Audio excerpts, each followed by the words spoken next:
Hello, this is fellow Jasmine, and this is first video blog. Today is June 29, not January, come on.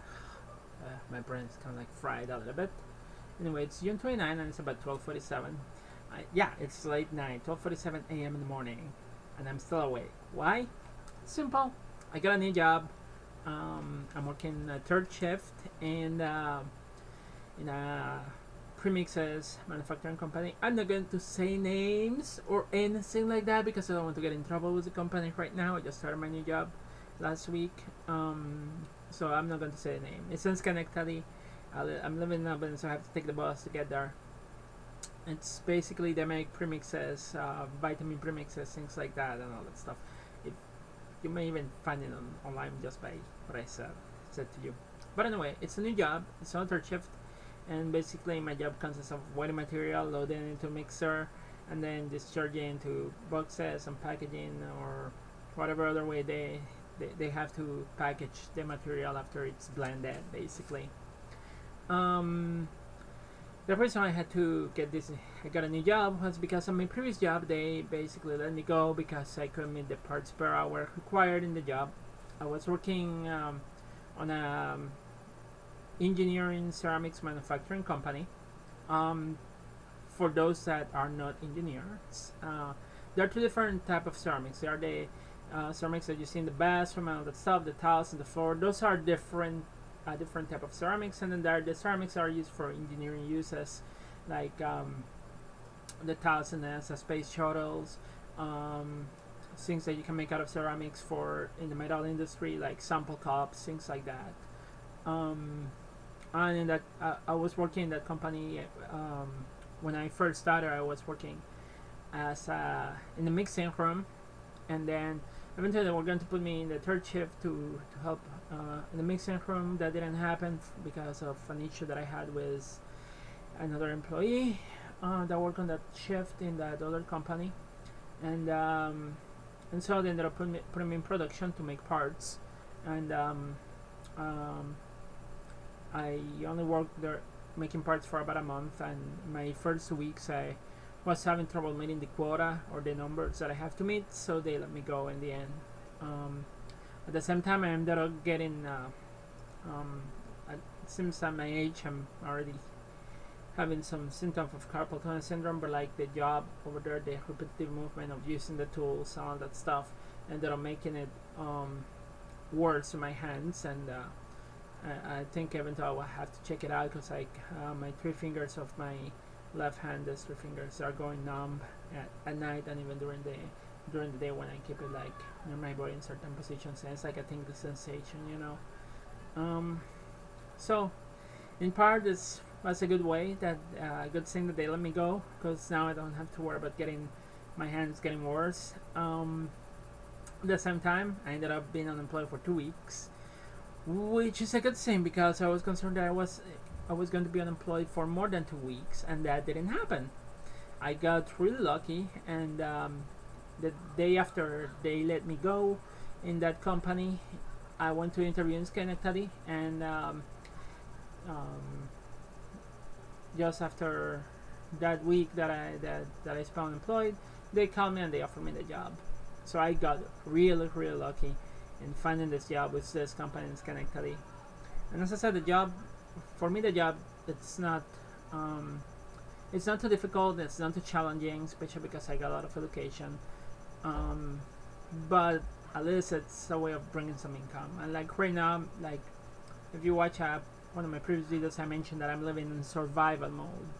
For me, survival mode is that you are willing to do anything you need to do just to survive and have money to live and buy things and pay your expenses, basically. And that's what I feel that I'm doing right now, and that's why I took the job, because I needed.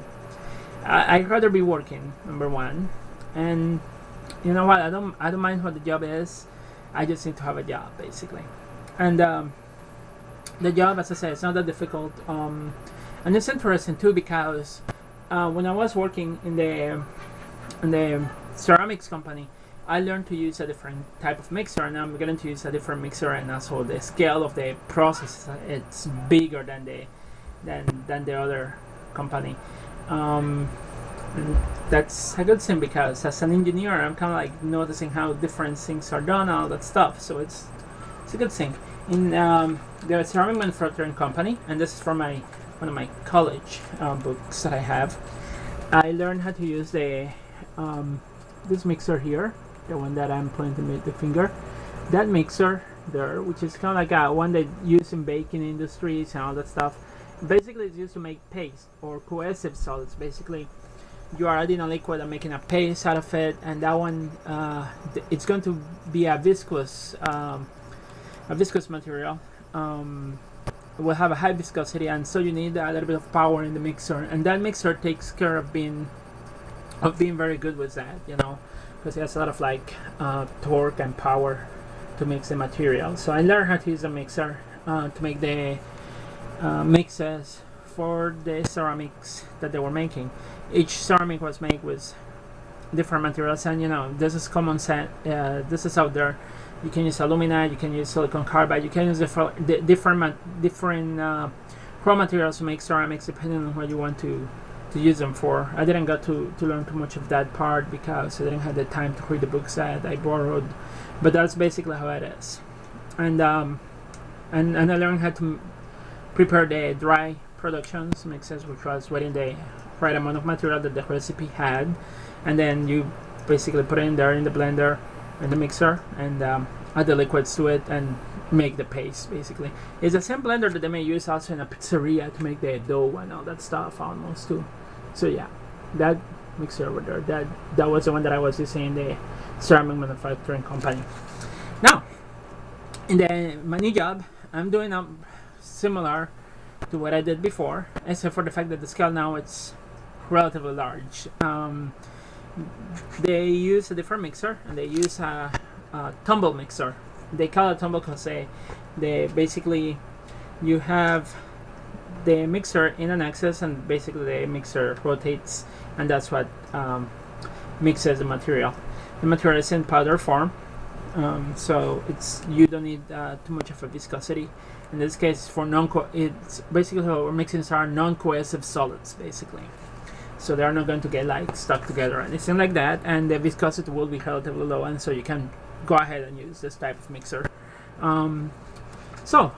This is the mixer that we're using at that I'm learning how to use for the moment. I think we have one like this, but haven't seen it being used by people on my shift. And we may have a mixer that is like this in one of the rooms, but I haven't gotten the chance to get into those rooms and see how the mixers look like. But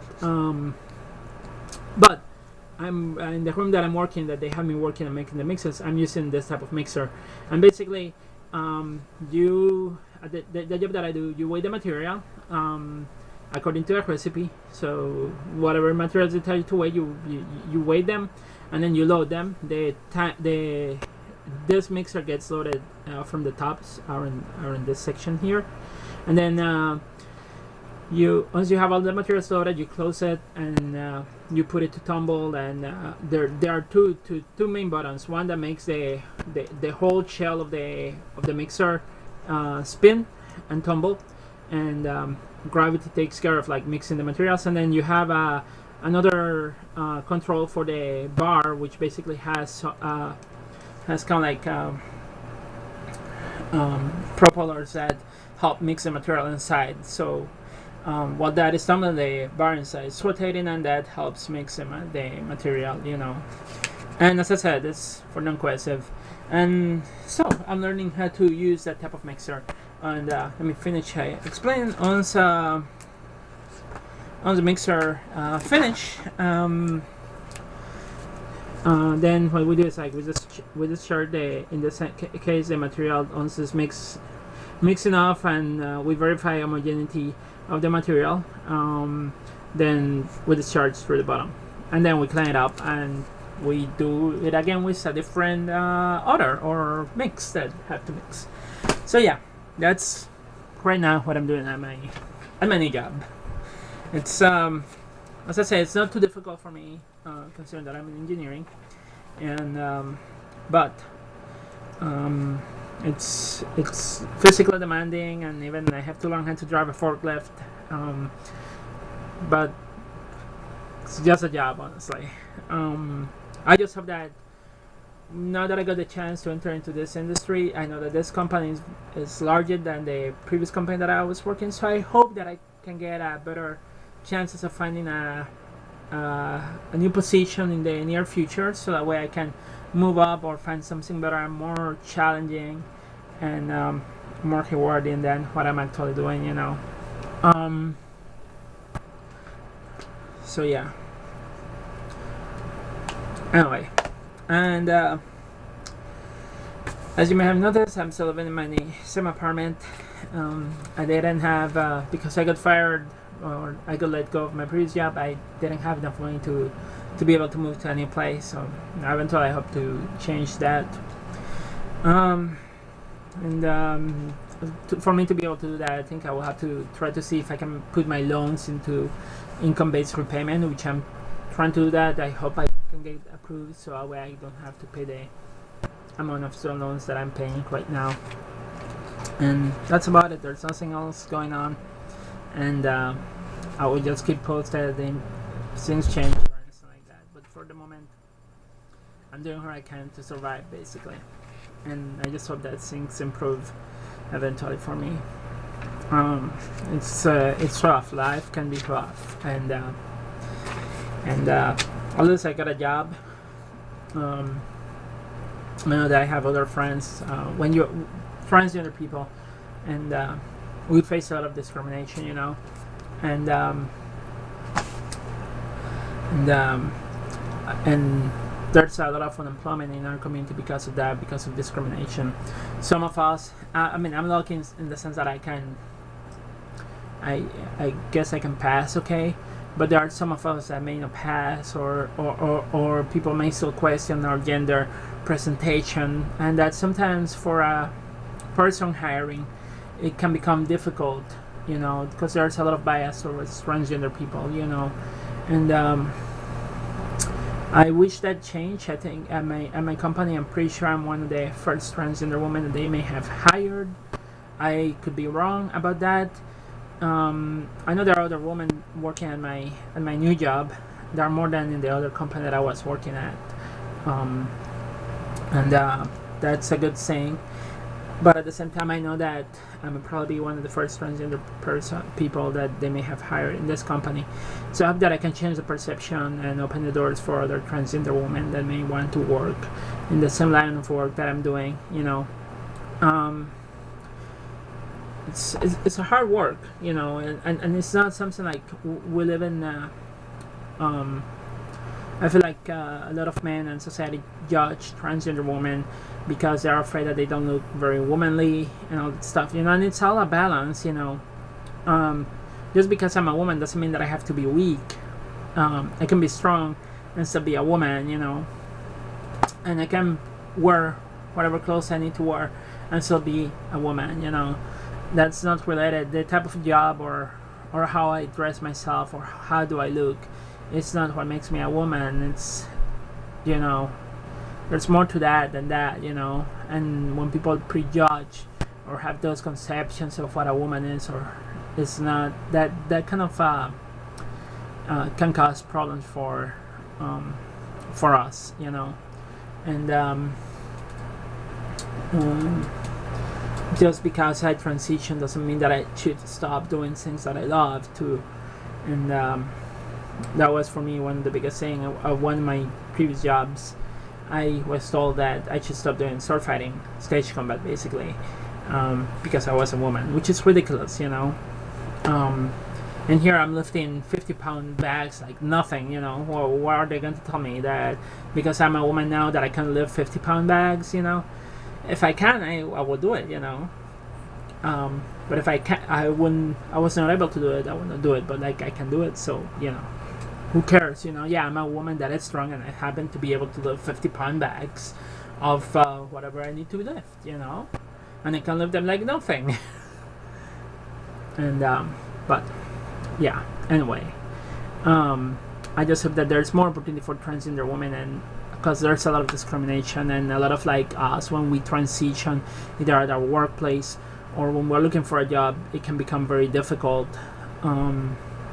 finding a place also you feel comfortable working, that you don't feel that you are getting harassed or discriminated, because of who you are. It's also difficult, and I think that's why I'm a little bit disappointed that the New York State Senate didn't consider the agenda bill for didn't bring that to vote, because that bill is really important when it comes to transgender protections in the workplace, in housing,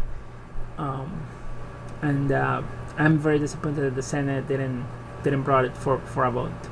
In any case, I will stop here. I think I got a lot of stuff that is coming up and some good things, and I hope that it worked out in the end. Anyway, peace out, and I'll see you at the next video blog. And as always, if you have any questions that you want me to discuss here, any ideas of what to discuss, just throw me a line, and I'll be there. Anyway, peace out.